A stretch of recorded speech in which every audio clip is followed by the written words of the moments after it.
Esse programa sobre o Evangelho segundo o Espiritismo também está sendo transmitido ao vivo pelas redes sociais e você poderá acessar pelo facebook.com.br/TV Mundo Maior e uma outra opção é o youtube.com/TV Mundo Maior. Nós lembramos que na vasta psicografia de Chico Xavier há uma série de livros assinados, pelo espírito André Luiz, chamada a série Nosso Lar ou Vida Espiritual. Mas um desses livros, que tem o título de No Mundo Maior, André Luiz, ele comenta no capítulo 3 a casa mental, onde André Luiz, mais uma vez, se comportando como um autêntico repórter do mundo espiritual, ele analisa um caso nesse atendimento que se faz lá do outro lado da vida, mostrando as interferências que há num ser desencarnado que estava em tratamento numa colônia espiritual. E assim, ele faz algumas considerações. Primeiro, que nós não podemos descansar nos nossos processos iluminativos, e buscando sempre o aprimoramento, a purificação, selecionar pendores e joirar concepções, de modo a nós não interrompermos a nossa marcha. Faz referência ao corpo espiritual humano, que é um vaso das nossas manifestações e, na verdade, registra uma parte do nosso capítulo no mundo das formas. Mas também ele alerta que é através desses pensamentos, dessas relações que nós temos, como seres desencarnados, vinculados a questões aqui da Terra, ou seres encarnados, mas recebendo também algumas influências de natureza espiritual, é que nós constituímos uma casa mental com uma autêntica atmosfera fluídica ou atmosfera espiritual. Então, sobre isso, nós vamos pedir também algumas análises por parte da Célia.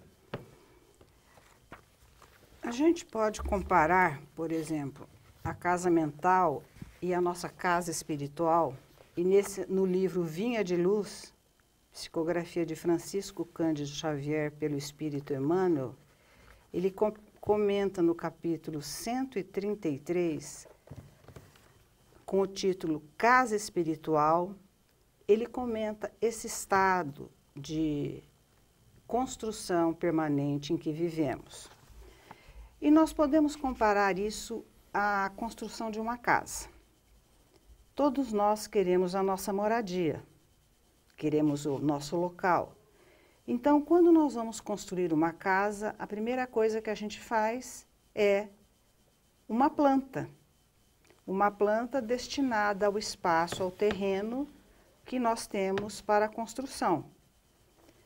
Depois dessa planta, para aquele terreno, nós vamos ver a condição do terreno, se precisa ser aplainado, se ele já está em condição de fazer os alicerces da casa, que vão estruturar aquela construção. Depois nós fazemos a casa, os acabamentos, e depois nós mobiliamos essa casa para que nós finalmente possamos adentrar e ficar ali. Então, Emmanuel, nessa lição Casa Espiritual, ele nos alerta que muitas vezes nós passamos uma encarnação inteira apenas na elaboração da planta da casa. E não passamos para o restante da construção que é necessária para o nosso abrigo espiritual.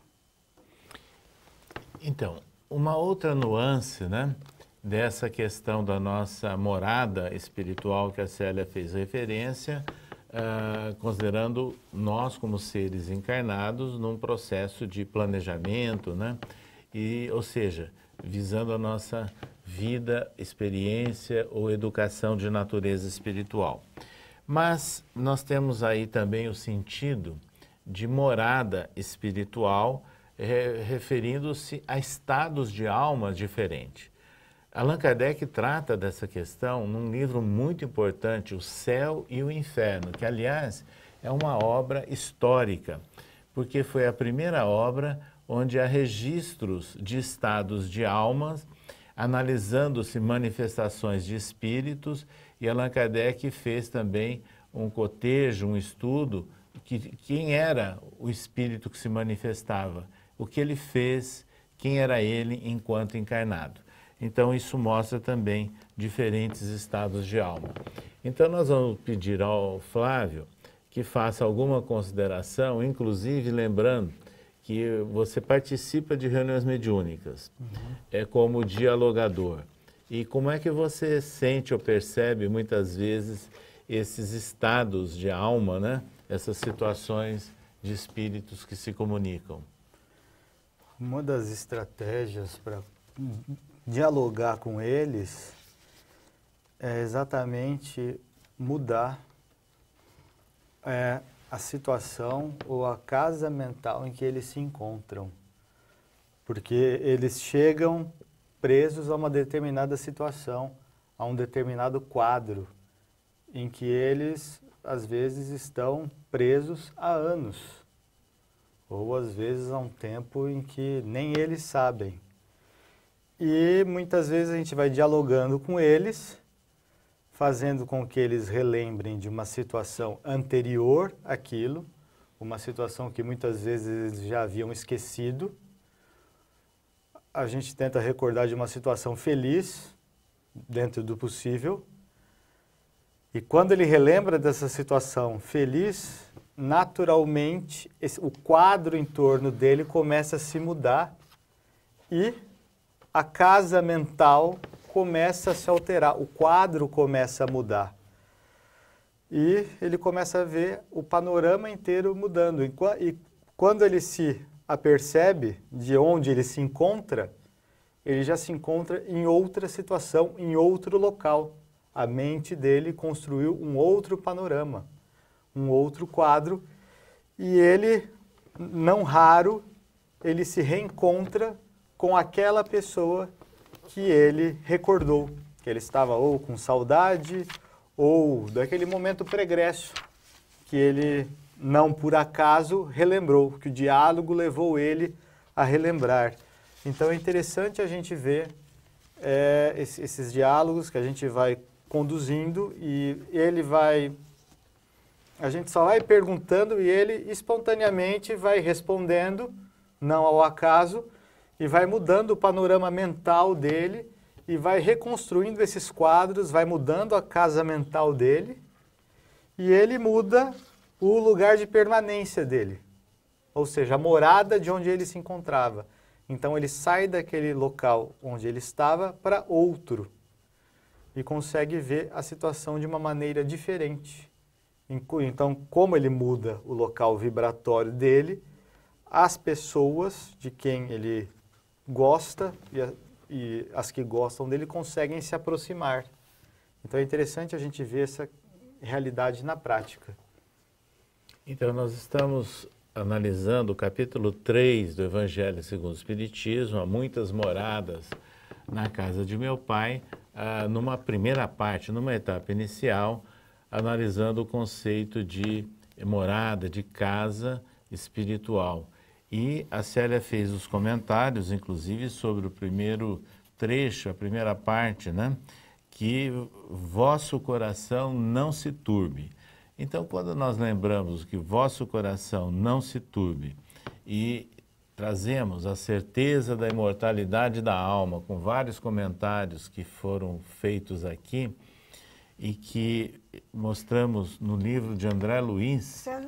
Sim, pode falar. Eu me lembrei agora que, num dos capítulos que nós gravamos desse estudo, eu contei a história daquela mãe cujo filho havia se suicidado e que ela tinha ido ao Chico para conseguir uma informação. E que no instante que chegou uma mãe mais necessitada que ela deu a ficha número 1, que ela tinha conseguido depois de permanência de várias horas ali, para aquela mãe, porque ela falou, meu filho, ele se matou porque quis.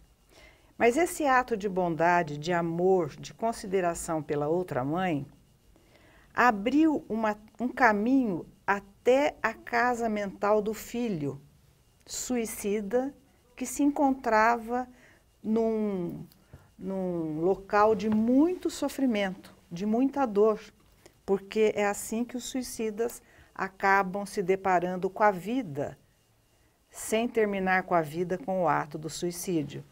Então, pelo ato de amor daquela mãe, ela conseguiu atingir o espírito daquele filho e ele foi envolvido numa atmosfera que mudou a sua vibração momentaneamente e dessa forma o espírito Emmanuel conseguiu ir até ele e trazê-lo para a reunião. Então é muito importante essa casa mental, que muitas vezes a melhoria da nossa casa mental é ajudada pelo carinho, pelo afeto, pelo amor de uma terceira pessoa que endereça a nós. Ou seja, é como se nós estivéssemos abrindo as portas e janelas da nossa casa, né, mental. E aí se estabelece um caminho vibracional de contato, como foi o caso relacionado aqui com a Célia. Então, vejam, essas questões nos chamam a atenção de que o processo nosso de melhoria se faz pelo cultivo de um pensamento bom. Começa por aí. Diga-me com quem andas, que dir-te-ei quem és. Então, se nós nutrimos pensamentos em equilíbrio, de paz, o desejo de fazer o bem, nós também estaremos atraindo para nós espíritos com esse mesmo tipo de vibração. Emmanuel, num livrinho psicografado por Chico Xavier intitulado Pensamento e Viva, tem uma frase fenomenal.